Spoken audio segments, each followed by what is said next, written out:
10,000 കോടി രൂപയിലധികം കടബാധ്യതയിൽ നിൽക്കുന്ന KSEBക്ക് ലഭിക്കാനുള്ളത് ശതകോടികളുടെ കുടിശ്ശികയാണ്. 1178 വൻകിട സ്ഥാപനങ്ങളാണ് വർഷങ്ങളായി കുടിശ്ശിക അടയ്ക്കാതിട്ടിരിക്കുന്നത്. KSEBയുടെ ബാധ്യതകൾ അധിക വൈദ്യുതി ചാർജായി ജനങ്ങൾക്ക് മേൽ ചുമത്തപ്പെടുമോ എന്ന ആശങ്കയും ഈ ഘട്ടത്തിൽ ഉയരുന്നുണ്ട്.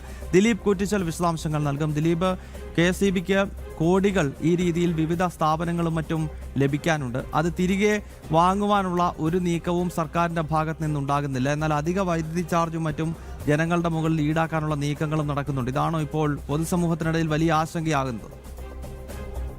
നിലവിൽ അങ്ങനെ തന്നെ കരുതേണ്ടി വരും. പ്രത്യേകിച്ച് 1171 വൻകിട സ്ഥാപനങ്ങളായി വർഷങ്ങളായിട്ട് ഏകദേശം 1171 വൻകിട സ്ഥാപനങ്ങളായി വർഷങ്ങളായിട്ട് ഏകദേശം 500 കോടിക്ക് അധികം എമൗണ്ട് അല്ലെങ്കിൽ രൂപയാണ് ഈ KSEBക്ക് നൽകാനുള്ളത്. പക്ഷേ ഇത് സംബന്ധിച്ച് സ്റ്റേ ആണ്, അതായത് കോടതിയിൽ നിന്ന് സ്റ്റേ നിലനിൽക്കുന്നതുകൊണ്ടാണ് ഇവരെ കയ്യിൽ നിന്നും ഈടാക്കാൻ പറ്റാത്തത് എന്നാണ് KSEBയുടെ വാദം. പക്ഷേ യാതൊരുവിധ നിയമ നടപടികളും KSEBയുടെ ഭാഗത്തുനിന്ന് ഉണ്ടാകുന്നില്ല എന്നാണ് ഏറ്റവും ശ്രദ്ധേയമായ കാര്യം. പ്രത്യേകിച്ച് ഈ കഴിഞ്ഞ 10 വർഷം അതായത് പിണറായി സർക്കാർ ഭരിച്ച സമയത്ത് പോലും ഇത്തരത്തിൽ യാതൊരുവിധ നടപടിയും സ്വീകരിച്ചില്ല എന്നാണ് ഏറ്റവും പ്രധാനപ്പെട്ട കാര്യം. 2007 VS അച്യുതാനന്ദന്റെ കാലഘട്ടത്തിലായിരുന്ന സമയത്ത് 1872 കോടി രൂപയായിരുന്ന സമയത്താണ് KSEB ഈ വൻകിട സ്ഥാപനത്തിൽ നിന്നും ഏകദേശം 350 കോടി രൂപ തിരികെ പിടിച്ചത്. ആ സമയത്താണ് ഇവർ ഈ സ്ഥാപനങ്ങൾ കോടതിയിൽ പോവുകയും അതോടെ തന്നെ സ്റ്റേ വാങ്ങുകയും ചെയ്തത്. പിണറായി സർക്കാർ അധികാരത്തിൽ വന്നതിന് ശേഷം ഇവർക്കെതിരെ യാതൊരുവിധ ഒരു നിലപാട് സ്വീകരിച്ചില്ല. പ്രത്യേകിച്ച് KSEB അടക്കമുള്ളവർ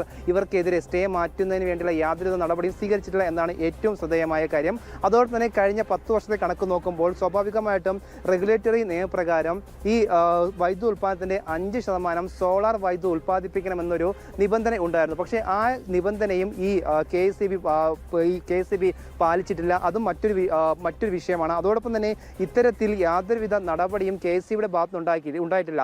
സ്വാഭാവികമായിട്ടും ഇത് വൻകിട സ്ഥാപനങ്ങളെ സഹായിക്കുന്നതാണ് എന്നടക്കമുള്ള വിമർശനവും ഉയരുന്നുണ്ട്. ഈ ഒരു കാരണത്താൽ ഈ വലിയ രീതിയിലുള്ള ഈ വൈദ്യുത നിരക്ക് കൂടുമ്പോൾ അത് സാധാരണക്കാരിൽ വലിയ തോതിൽ ബാധിക്കുമെന്ന് തന്നെ ഇതുവഴി നമുക്ക് മനസ്സിലാക്കാൻ സാധിക്കുന്നത്. ഗൗതം.